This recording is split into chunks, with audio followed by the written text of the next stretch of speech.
Yeah, so let's continue with our cell biology lectures. We are discussing cell organelles. Now we'll discuss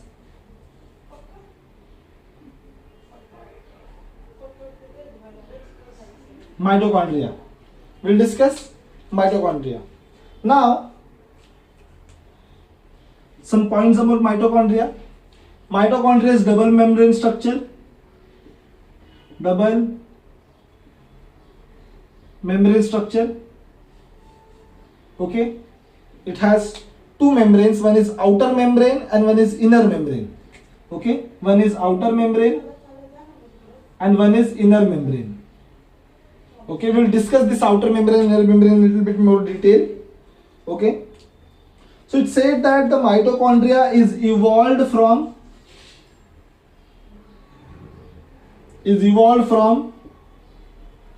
endosymbiosis theory.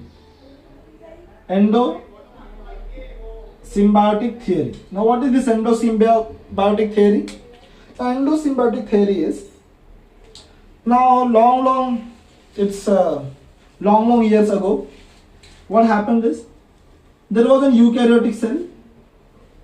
Okay, there was an eukaryotic cell, and this eukaryotic cell used to take glucose and convert into pyruvate. Okay, it is to convert into pyruvate, and this process is called glycolysis. Correct? You might have studied in your +2.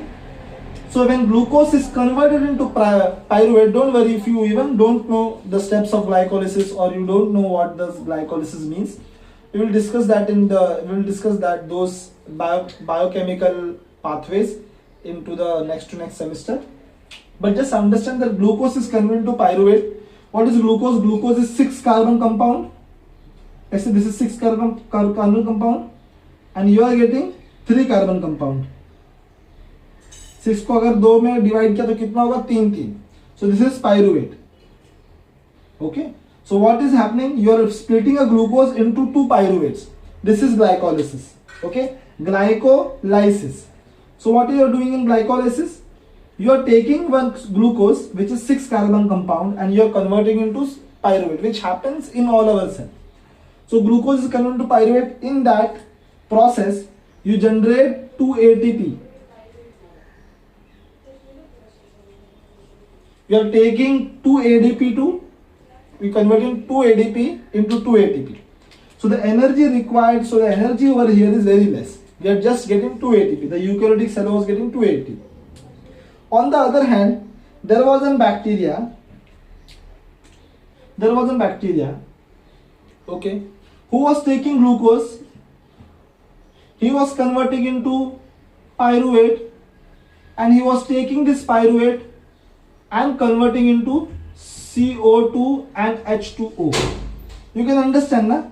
1 2 3 4 5 6 carbon को अगर हम लोग कितना carbon dioxide निकाल सकते हैं? 6 carbon dioxide, CO2. Our cell was just splitting into two pyruvates. एक 6 carbon compound को 3 कार्बन कंपाउंड में we used to do.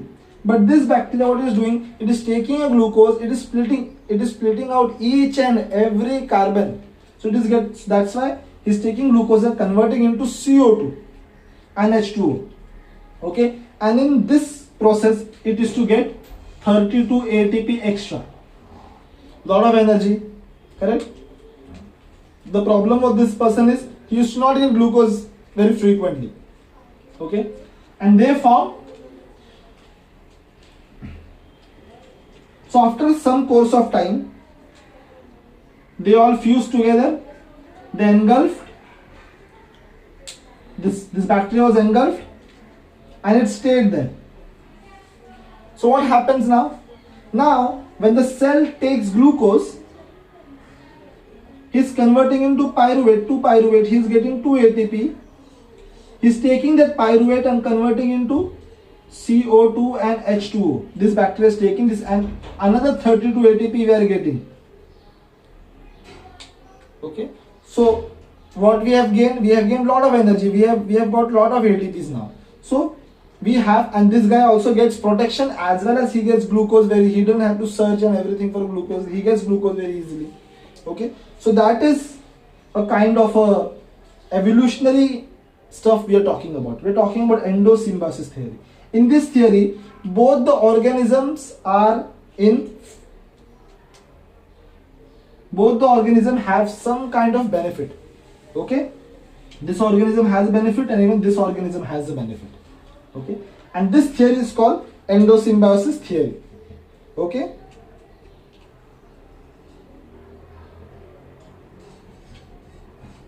and this is also an example of, you will study in evolution, you might have studied also, retrograde or regressive evolution. What do you mean by that? See, mitochondria earlier was doing everything. This bacteria was doing earlier everything. But now, is it doing everything? No. So it's losing some amount of work. Okay? Is losing some amount of work. Let's say you are doing some project, okay, and then your junior comes with you to do the same project, to continue the project, and then what you will do? Then you will understand, okay, now we have a junior, so you can give some of your work to a junior. That's a maintenance of organism and those stuff. Earlier which you are doing, now your junior is doing. So you eliminated that work. Of course, some different responsibility you are getting, no doubt about that. Okay, you have to give him a time. You have to give him or her some time to make him understand how it goes, what you are doing. So that happens. But you are also getting benefit. The person who is coming, the junior is coming with you. He is also getting benefit. So like that, it is a mutual benefit.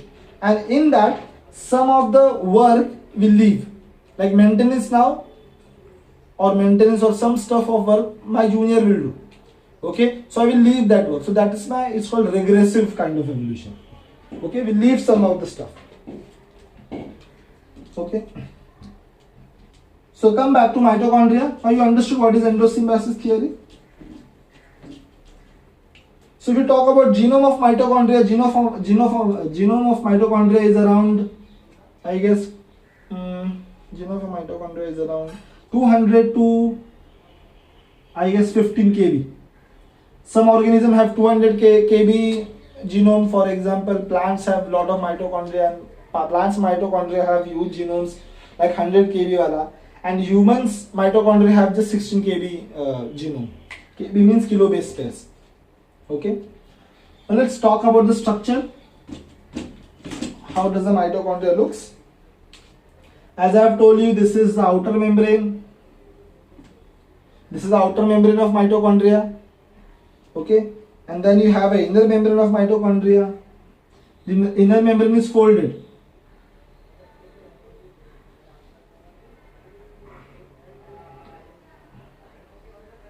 This inner membrane is folded.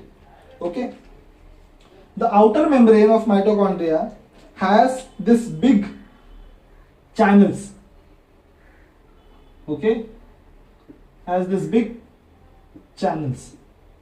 Now these big channels can allow any molecule out. So this outer membrane do not play a very permeability barrier role. Okay, it can come out and go out very easily. So because of these proteins, and these proteins are called porins. These proteins are called porins.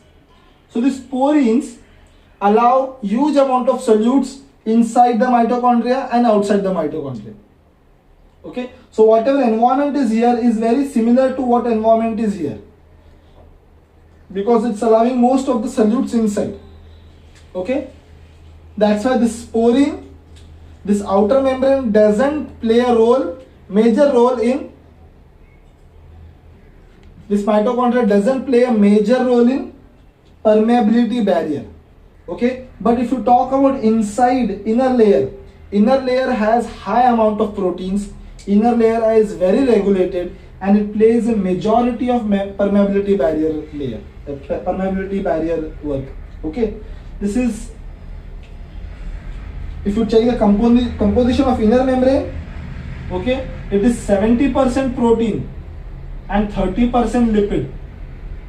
Okay, so lots of proteins are there on inner membrane. So we have outer membrane, we have inner membrane. Okay, then of course there is this space in between, this we call intermembranous space. This space is called intermembranous space. Mitochondria has double-stranded DNA. Okay, so this is the inside the mitochondria, it's called matrix. All this stuff here inside the mitochondria, it's called matrix. Okay, so this is the structure of mitochondria. These things are called cristae, by the way. Okay, these folds are called cristae. Okay, so majority of proteins are present in the inner membrane of the mitochondria. There is intermembranous space. Outer membrane is a little bit perforated. It has these transporters called porins. You have double-stranded DNA inside. Okay, and inside this is called matrix. This structure inside, all the material inside is called matrix. So this is about the structure of mitochondria. Okay.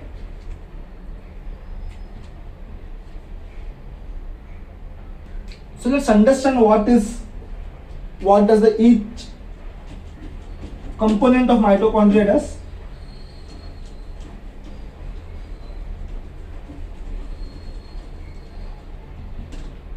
Okay, so let's talk about outer membrane first. Okay, outer membrane, as I have told you, that it doesn't play any permeability barrier. Outer membrane does not play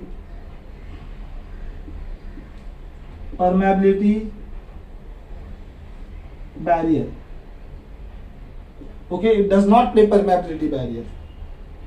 Okay, because it has those porin proteins. So what is porin protein? Let me tell you. Let's say this is the membrane and this is the porin protein. This is the outer membrane, and here somewhere is your inner membrane. Here somewhere is your inner membrane. Okay, and this is your porin protein. This is your porin protein of outer membrane. So what is this protein looks like? What it does? First of all, it is very non-specific. It is not very specific like other channels. It will pass just this ion, this protein, and this. It's something like that. Okay, it's very non-specific. Okay, if the molecule is less than 1000 Dalton, if molecule is less than 1000 Dalton, it can pass. Of course, porin में मतलब कुछ भी pass नहीं हो सकता ना. So any molecule, okay, any molecule less than 1000 Dalton can pass very well through this outer membrane. Okay, so this is just about outer membrane. It's not much to discuss about outer membrane. Okay, inner membrane is a little bit more interesting. Why? Let me tell you. Inner membrane. Okay, inner membrane is very selectively permeable.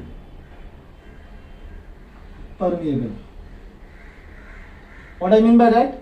It's very selective. Only limited amount of ions, only specific kind of ions, only specific kind of proteins are allowed inside the internal membrane. Okay, are allowed inside the internal membrane. Then, as I've told you, it is 70% proteins and 30% lipid. Okay, one of the mitochondrial lipid is cardiolipin. Okay, this is present only in inner mitochondria, in all of our whole eukaryotic cell. So this cardiolipin is a marker protein. This is the marker protein of mitochondria. If you get lot of microprotein in your extract, that means there is lot of mitochondria. Okay, so this cardiolipin is a marker protein for mitochondria. And what kind of molecules you have in inner membrane? You might have studied about, or you might have heard about electron transport chain. Electron transport chain. Electron transport chain is the mechanism, okay, is the mechanism in which you generate lot of ATP. Okay, this is a very important biochemical pathway. Okay, we will not discuss this in detail. Let's say this is the inner membrane. Okay, it has this kind of complexes, complex 1, 2, 3, 4. Okay, an electron is passed from one complex to another complex, and when it passes the electron, it pushes hydrogen ion from lower concentration to higher concentration. See, if we are talking about active transport, we have talked about active transport is, okay, suppose this is the membrane, okay, and here there is low concentration of something, and here there is high concentration of something, correct? If you want to pass from low concentration to high concentration, you need some kind of energy. Okay, if you want to pass something from low concentration to high concentration, you need something energy, let's say in form of ATP to ADP. Okay, sometimes this electrons can also give you energy to do this. Okay, what can give you the energy? Either some chemical energy like ATP, or some electrons can give you this energy, or there is an electrochemical gradient can give you this energy. Light can give you this energy to move molecule from lower concentration to higher concentration. Okay, so this is a very good example of that. When electron is passing, because when electron is passing, hydrogen ion is going from its lower concentration to higher concentration. Okay, and because of this hydrogen is going from lower concentration to higher concentration, this hydrogen is again brought back by another complex. This complex is a little bit complicated complex. Okay, this complex is called ATPase. Okay, this complex is called ATPases. Okay, sorry, not ATPases, ATP synthase, and this converts ADP into ATP. This molecule converts ADP into ATP. This is also called F0, F1 particle. Okay, and this is present in the inner side of the membrane. So the major function of your inner membrane is, to carry out electron transport chain and to generate lot of energy. Okay, if you talk about matrix, we don't have to go in detail about how does electron transport chain works, because that anyways you are going to study in semester 4. So what does the matrix do? Matrix also have many important biochemical functions. First function is to convert pyruvate to acetyl-CoA. Now you will say, what is this, sir? We don't know what is pyruvate, we don't know what is acetyl-CoA. Okay, let me tell you. Glucose is converted into pyruvate. Pyruvate is taken into mitochondria, and pyruvate is converted into acetyl-CoA. And this acetyl-CoA goes into the Krebs cycle. And this Krebs cycle, and from this Krebs cycle you get products like NADH, FADH, and this NADH, FADH goes to the electron transport chain, which is again here. It goes to electron transport chain, and you get ATP out of it. Okay, so this step from pyruvate to acetyl-CoA, this happens in the mitochondria, in the matrix. Okay, so this is the function of matrix. Then fatty acid oxidation.